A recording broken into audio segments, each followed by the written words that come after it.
A new study has revealed another way that Wall Street influences our politicians in order to get more favorable legislation.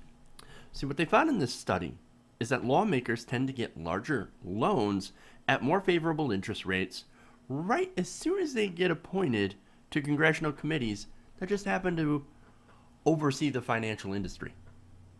Well, that's fantastic. Basically, hey, Mr. or Mrs. Congressperson, I see you just got appointed to a committee that will regulate us. Here, are you interested in a low interest loan? Now, ironically, Donald Trump was one of the first to point this out during the primary, that his former opponent, Ted Cruz, had received these kinds of loans from Goldman Sachs. Remember, he said he's getting loans from Goldman Sachs to fund his Senate bid. He got these loans. They were low interest loans. And that's pretty fair. Now, apparently, aside from Ted Cruz, this is somewhat common. Now, researchers said that the trend exposes a conduit of influence peddling in which powerful lawmakers are using their position to extract favors, and whereby Wall Street firms may be using stealth perks to increase their legislative power. You do me a favor, I'll see about cutting your taxes and reduce the regulatory burden on your company. Sound good? Not exactly quid pro quo, but just being generally, like when you hear the term business friendly politician, I'm business friendly. I'm friendly to the corporations. Well, that's what that means. I'm going to go in, I'm going to lower your taxes, I'm going to reduce your regulations. That ends up making you a lot more money and sticking the bill with someone else. Now, here are the details as reported by the International Business Times. An analysis from London Business School professors Ahmed Tahoun and Florin Vasvari looked at how the personal finances of congressional lawmakers changed once they were appointed to the Senate Finance Committee, the Senate Banking Committee, or the House Financial Services Committee. It also evaluated how their finances compared with other lawmakers who are not on those panels. So, what did they find? In evaluating lawmakers from 2004 to 2011, the researchers found that Finance Committee members' personal borrowing tended to jump in the first year they were appointed to these panels, a trend not seen for other lawmakers who were given seats on other powerful committees. Similarly, the data shows that upon joining the finance panels, lawmakers tend to be given 32% more time, or on average 4.5 years more, to pay back these new debts on loans they previously had and that other members of Congress have had. So they get, on average, 4 more years to pay back these loans than other members of Congress. The writing was a little confusing there. Now, the study found that lawmakers also report more favorable debt terms when they join the Finance Committee relative to other years and to the terms other congressional members obtain, including those on other powerful committees. The researchers argue that these results indicate that through their personal liabilities, Finance Committee members may use their oversight and legislative power to potentially extract benefits from financial institutions. So basically, kind of breaking this all down, if a congressman gets appointed to one of these committees, well, they might look at this as an opportunity to borrow money at a lower interest rate. And they're actually offered these lower interest rates. Hey, guess what, Mr. Congressman? You're new to the committee. Are you interested in buying a second home or possibly a third home? Well, we can give you a lower interest rate on that loan and allow you to pay it off over a longer period of time. Oh, what do we want in return? We don't want anything in return. No. Just the fact that you're going to regulate us. Well, that doesn't mean anything. No, this isn't a special favor. And by the way, I'll get to that later. So basically, as I said, if a bank does you a favor, right, and you have the power to regulate them, to me it does seem like it's possible that they might ask for something in return. So, put it simply, they're getting special favors from the banks in return for what seems to be nothing, but since they have the power to make regulation or reduce regulation or do stuff related to banks, well, that's a problem. So here's more on what the researchers have found.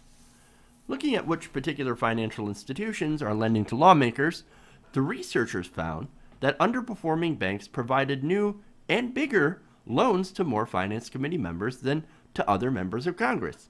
They say that because those firms could face more regulatory scrutiny and financial instability from new federal policies, they are more reliant on strong political connections than competitors that are in better shape. So this isn't just large institutions like Goldman Sachs or Citibank. These are smaller banks that may be more at the mercy of new regulations.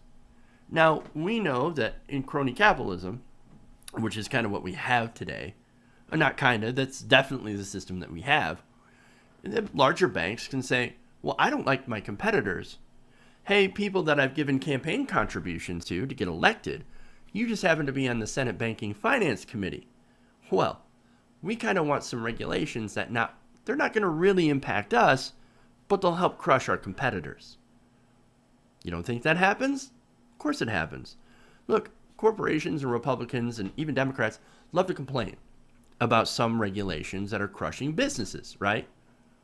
Well, these same people, these same banks love it when they use regulation for their own benefit to crush their competitors, because that ends up helping them in the long run.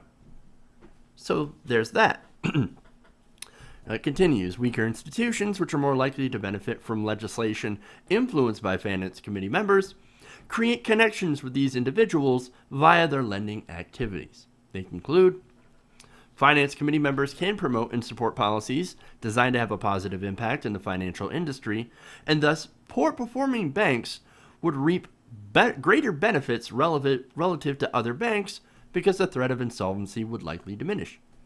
Finance Committee members can also influence policies that would harm the financial industry.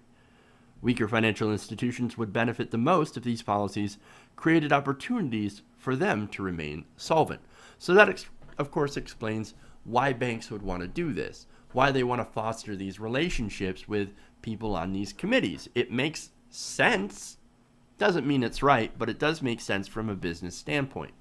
So basically what I've broken down is that this is how the game is played. Say I'm a bank, and as a bank, I would be at the mercy of these regulatory committees. So it would make sense to build a personal relationship with a congressman by giving them some special deals, a lower interest rate than other members of Congress that don't have a stake in my financial future, in the hopes that maybe he'll pass some favorable legislation that helps my business. So now let's get to the illegality of it, or the legality of it.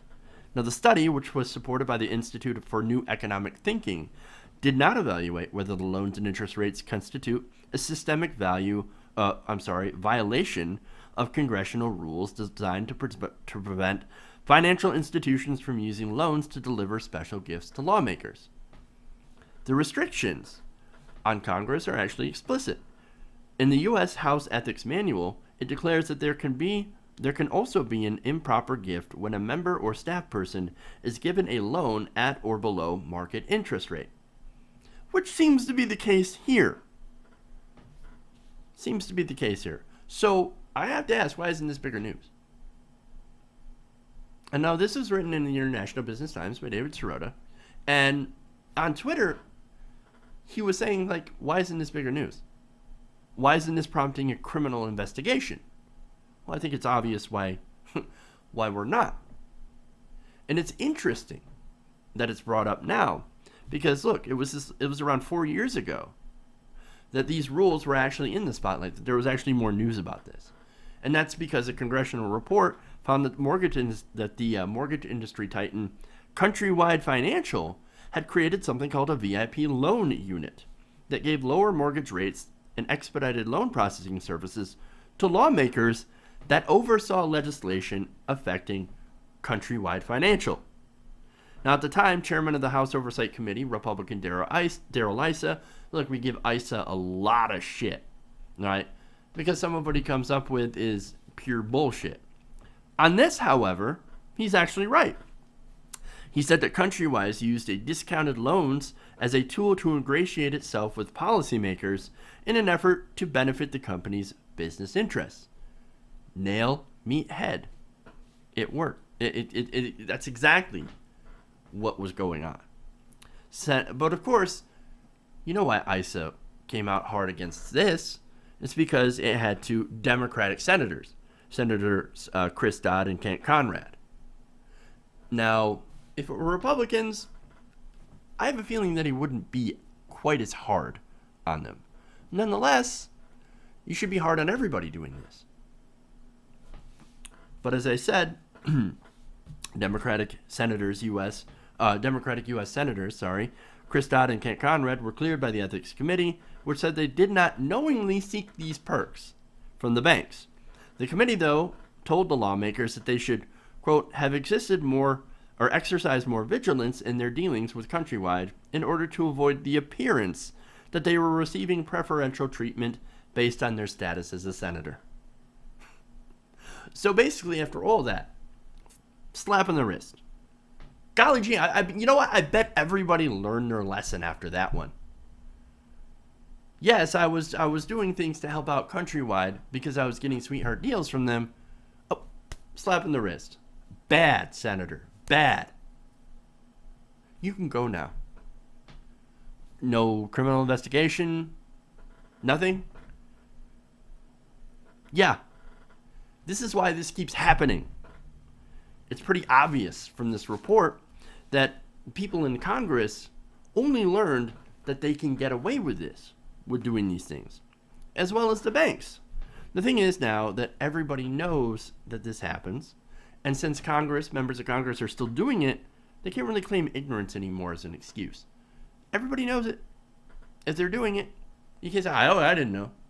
I didn't know it would create the appearance of corruption. What are you talking about? No, they know. They know. So the question is, when are we going to clean house and get the influence of big money in the banks out of our government and to get the people back in? And see, this is what we need to do. We need to fight back. We need to get the corrupt politicians out of office, get the money out of our politics, so the ethics boards can actually do their goddamn jobs and actually promote ethics. You wonder why the ethics committees don't do anything. That's a good question.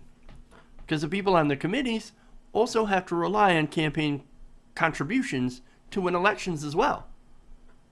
See, these people in Congress, because of our system, because of the way the system is made, are wholly subservient to their donors. And that's why the number one priority is getting the money out of politics. If we don't do that, nothing's ever going to change. Hey everybody, if you liked this video, then please like this video and share. And if you want to see more like this, then please hit that subscribe button below.